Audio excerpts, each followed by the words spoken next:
જી yes, good morning. હવે આપણે જોઈએ તો છેલ્લા ઘણા ટાઈમથી આપણને ઓટો સેક્ટર જે ખાસી એવી તેજીના મૂડમાં જોવા મળી છે. તો શરૂઆત પણ હું ત્યાંથી જ કરવા માંગીશ. હીરો મોટોકોર્પ, જે આપણે ઓગસ્ટ મહિનાના સેલ્સના આંકડા સામે આવે છે. તો સૌથી પહેલાં એના આંકડા જોઈ લઈએ કઈ રીતના જોવા મળે છે.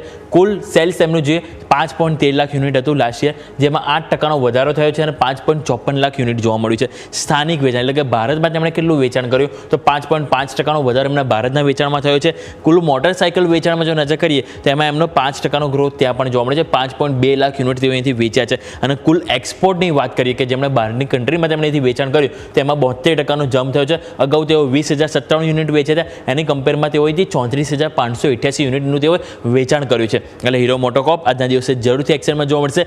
BEL એટલે કે ભારત ઇલેક્ટ્રોનિક્સ લિમિટેડ, આ પણ તમારા અહીંયાથી વોચલિસ્ટમાં જરૂરથી હોવો જોઈએ. સમાચાર છે 30 જુલાઈ 2024 સુધી, એટલે 24થી અત્યાર સુધીમાં કુલ 644 કરોડનો અહીંથી ઓર્ડર એમને અહીંથી મળ્યો છે.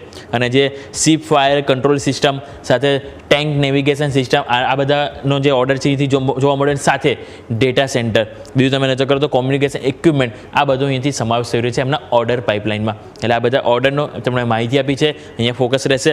બીજું UPL, અહીંથી સબસિડિયરી જે કંપની છે એમણે અહીંયાથી થાઇલેન્ડની ગ્રો કેમિકલમાં અહીંથી 49% હિસ્સો ખરીદ્યો છે. અને જે ફ્રેશ ઇક્વિટી ઇન્ફ્યુઝન દ્વારા અહીંથી કુલ $0.76 બિલિયન અહીંયાથી તેઓ અહીંથી ડીલ કરી છે. અને જે ડીલ જે છે 31 ડિસેમ્બર 2025 સુધી અહીંથી પૂરી થશે એવી એક અપેક્ષા છે. એટલે UPL સમાચાર છે, અહીંયા પણ ફોકસ રહેશે. નેક્સ્ટ સ્ટોક તમારા રડાર પર હોવો જોઈએ છે યુનાઇટેડ બ્રુરીઝ.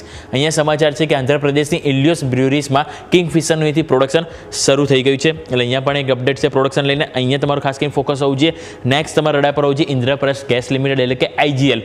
સોલાર પાવર પ્રોજેક્ટ માટે RVUNL સાથે અહીંથી તેઓ જોઈન્ટ વેન્ચર કરે છે. RVUNL એટલે કે અહીંથી રાજસ્થાન રાજ્ય વિદ્યુત નિગમ લિમિટેડ, જેમની સાથે તેઓ અહીંથી કરાર કરે છે, જોઈન્ટ વેન્ચર બનાવી. જોઈન્ટ વેન્ચરમાં IGLનો જે હિસ્સો છે એ આપણને અહીંથી 74% જોવા મળશે અને જે રાજસ્થાન રાજ્ય વિદ્યુત નિગમ છે એનો હિસ્સો આપણને અહીંથી 26% જોવા મળશે. એટલે અહીંયા પણ જોઈન્ટ વેન્ચરના સમાચાર છે, સ્ટોક જરૂરથી એક્શનમાં જોવા મળશે.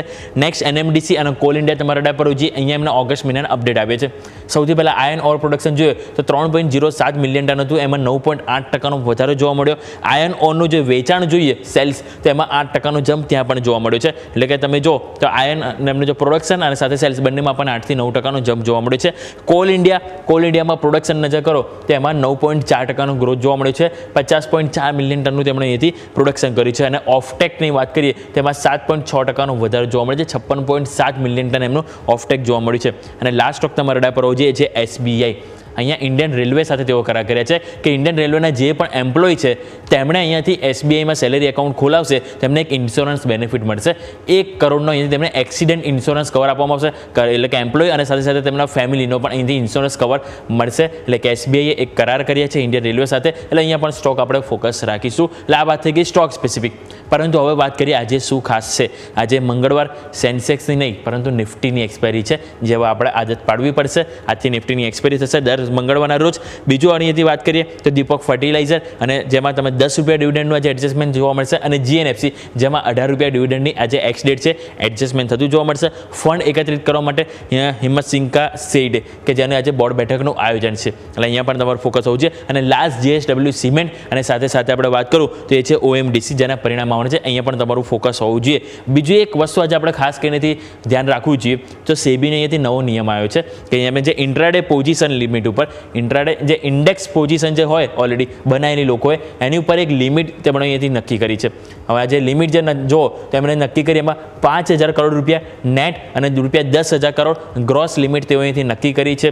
અને આ જે લિમિટ જે છે એમાં એક્સચેન્જોને તેઓ અહીંથી જાણ કરી છે કે દિવસમાં મિનિમમ 4 વખત તેમણે અહીંથી સ્નેપશોટ લેવાના રહેશે પોઝિશનના. એટલે કે એમાં ક્લોઝિંગ ટાઈમનું આવી ગયું, ઓપનિંગના આવી ગયું અને મિડ રેન્જ આપવામાં આવી છે કે જેમાં તેમને ટોટલ 4 અહીંથી તેઓ સ્નેપશોટ લેશે. અને જે SOP જે બનાવવામાં આવી છે એક્સચેન્જો દ્વારા, એના દ્વારા આ જે ટ્રેડ જે છે એ મોનિટરિંગ કરવામાં આવશે અને સાથે સાથે તપાસ પણ અહીંથી કરવામાં આવશે.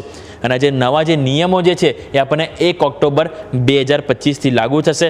અને જે મેઇન કંપની જે ઓવરઓલ જે સેબીનો પર્પઝ છે એ બજારમાં જે શિસ્તતા અને જે ઓવરઓલ જે કહેવાય ને કે જે ગેરરીતિ જે થતી હોય ટ્રેડિંગમાં એ અહીંયાથી ખાસ કરીને તેમનું ફોકસ કરવાનું છે કે જે ઓવરઓલ જે ટ્રેડિંગ જે છે એ પ્રોપર રીતે થાય, કોઈ મેન્યુપ્યુલેટ ના થાય, એના માટે તેઓ ખાસ કરીને અહીંયાથી પોઝિશન લિમિટ અહીંથી નક્કી કરવામાં આવી છે. એટલે આજના દિવસ આપણે મેઇન જે ખાસ કરીને ફોકસ કરીશું, જેમાં આપણે વાત કરી જે સમાચાર તો છે જ, પરંતુ સાથે આપણે સ્ટોક સ્પેસિફિક આપણા સૌ કોઈનું ફોકસ હોવું જોઈએ.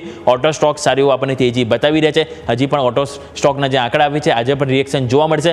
બીજું આપણે વાત કરી બધા PSU સ્ટોક કે જેમાં કોલ ઇન્ડિયા આવી ગયા, NMDC આવી ગયા કે જેના આપણને નંબર આવ્યા છે, ઓગસ્ટના આંકડા આવે છે, એટલે ત્યાં આપણે આપણા સૌ કોઈનું ફોકસ હોવું જોઈએ. યસ.